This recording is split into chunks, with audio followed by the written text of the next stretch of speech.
साहब क्या कहना चाहेंगे, एसआईआर सही है या गलत है? देखिए, एसआईआर के जो मामला आप पूछ रहे हैं तो ये एकदम वोट चोरी का मामला बना है। अभी आपने बोला कि युवा की भविष्य बर्बाद कर दी गई है, उस पर हम आपसे सवाल कर रहे हैं, अब बताइए। तो युवा का भविष्य जवानी को तो बर्बाद करिए दिया। हम लोग जब पैदा लिए थे, जब होश संभाले थे, तब से नीतीश सरकार, अब भी देख रहे हैं नीतीश सरकार। इसका मतलब यही है, युवाओं के भविष्य और जवानी के साथ साथ शिक्षा और रोजगार को छीनने का काम मुख्यमंत्री नीतीश कुमार और प्रधानमंत्री जो कहते हैं 2 करोड़ रोजगार। एसआईआर पे बताइए। देखिए, एसआईआर अभी वोट चोरी का मामला है। वोट चोरी हम इसीलिए कहते हैं कि अभी आप देख लीजिए, महिषी विधानसभा में 10,000 लोग से अधिक को नोटिस भेजा है। उसमें कौन है? अल्पसंख्यक है, दलित है, मुस्लिम है, इस सब को नोटिस भेज के चुनाव आयोग क्या कहता? ऑटो जनरेट ये है। तो आप ये कहना चाहते हैं कि जो गरीब आदमी पंजाब में है, दिल्ली में है, अभी वर्तमान में जो फॉर्म जमा कर दिया गया है, उस पर भी नोटिस भेजा जा रहा है उसका वोट काटने के लिए। तो ये सरकार वोट चोर है, इसको हम लोग बदलना चाहते हैं। वोट चोर है। एसआईआर का फुल फॉर्म? एसआईआर का हो गया, क्या नाम है, क्या कहते हैं, बता। Special intensive revision. आप क्या करते हैं? हम तो इसे समाज पढ़ाई करते हैं या फिर काम करते हैं। क्या पढ़ाई कर रहे हैं? हम अभी पीजी में हैं, 4th सेमेस्टर में।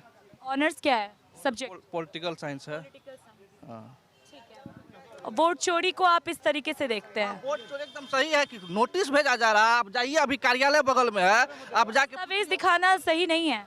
अरे दस्तावेज लीजिए ना भाई, लेकिन ऐसा दस्तावेज लीजिए जिससे आम गरीब मजदूर परेशान ना हो, लोगों को तकलीफ पे ना हो। आप कागज के नाम पे हम लोग को सड़क जी पे जरा सा इधर आइए। क्या यहाँ आइए। क्या कहना चाहेंगे, विकास की अगर बात की जा रही है तो यहाँ पे स्वास्थ्य, शिक्षा सब छितर बितर नजर आ रहा है, ऐसा क्यों? देखिए, हम ये कहना चाह रहे हैं कि लोकतंत्र कब मजबूत होता है? चुनाव इसलिए होता है कि लोकतंत्र मजबूत हो। इसके लिए बदलाव जरूरी है। लोकतंत्र की मजबूती के लिए परिवर्तन जरूरी है। बिहार की जनता, सहरसा की जनता, महिषी की जनता चाहती है कि यहाँ परिवर्तन हो, एक नए चेहरा को मौका मिले। जहाँ भी परिवर्तन की सरकार बनती है वहाँ विकास होता है। मैं ये किसी पार्टी का पक्ष न रखते हुए तमाम आवाम की ओर से ये बात कहते हैं कि परिवर्तन होना बेहद ज़रूरी है। रही बात सहरसा और महिषी की, 10 वर्षों से माननीय विधायक जी है, उसके नाक के नीचे इस नगर निगम में 80 से 90 करोड़ का गबन है, लेकिन एक शब्द नहीं बोलता। ये भी यहाँ की जनता देख रही है। माननीय विधायक जी है महिषी के, उसका उम्र हो चुका है। जिस प्रकार से प्रदेश के मुख्यमंत्री का उम्र हो चुका है, वो अचेत अवस्था में चल गए, उसी तरीके से महिषी के जो माननीय जदयू के विधायक जी हैं, उसका भी उम्र हो गया है। परिवर्तन चाहता है, लोगों में परिवर्तन की लहर है। हम यही चाहते हैं कि सब लोग मिलकर नए लोगों को मौका दीजिए। बिहार संभरेगा, प्रदेश संभरेगा, हमारा सहरसा संभरेगा। रही बात माननीय विधायक जी की बात, कहते हैं कि हमने ये कर दिया, वो कर दिया। उनके लोगों से पूछिए, वो बोलते हैं कि हवाई जहाज उड़ा दिए। उड़ रहा है क्या? नहीं उड़ा है। आज जाके हमारे यहाँ ओवरब्रिज का निर्माण हो रहा है। कितने मेहनत करना पड़ा यहाँ के स्थानीय लोगों को, रात दिन मेहनत करना पड़ा, तब जाके इस ओवरब्रिज का निर्माण हुआ। किसी को क्रेडिट नहीं मिलेगा।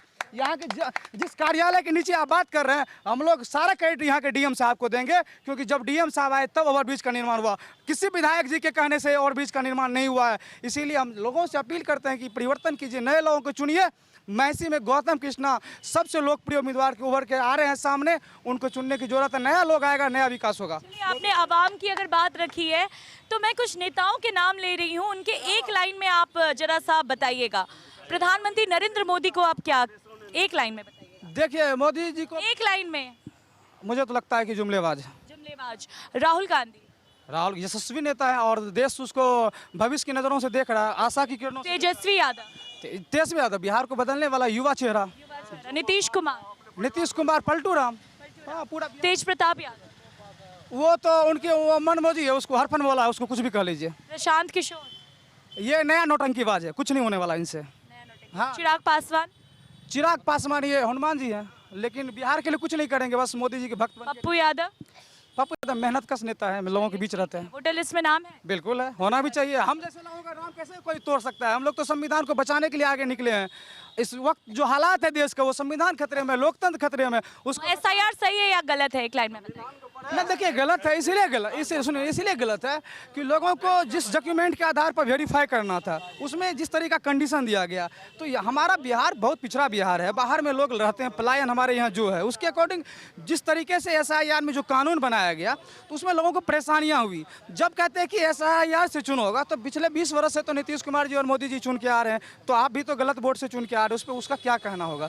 इसीलिए वोट सही है। और ये गृह डिपार्टमेंट का जो है काम है, जो आपके देश में कहीं बाहर से लोग आ रहे हैं तो उस पर नज़र रखना, ये सिर्फ और सिर्फ जुमलेबाजी की सरकार चल रही है। इस बार परिवर्तन बिहार में भी होगा, आगे चल के बाहर से जो लोग आ रहे हैं, जो घुसपैठियों का जिक्र होता है, उन्हें आना चाहिए कि नहीं आना चाहिए? बिल्कुल नहीं आना चाहिए। उस पर सरकार नकेल कैसे ना, इसके लिए तो सब लोग तैयार है भाई। नकेल कैसे? मतलब नकेल कैसे? हम पूछते हैं, जब कांग्रेस की सरकार है मैडम, जब कांग्रेस की सरकार थी उन्होंने 4 लाख घुसपैठियों को चिन्हित किया, लेकिन मोदी जी की हुकूमत 15 साल में मात्र 40,000 लोगों को चिन्हित चलिए किया एक है। ब्रेक के लिए रुकेंगे, अभी ब्रेक के लिए रुकेंगे। यहाँ की भ्रष्टाचार से परेशान है और अपना अपना पक्ष रखती हुई नजर आ रही है फौजिया।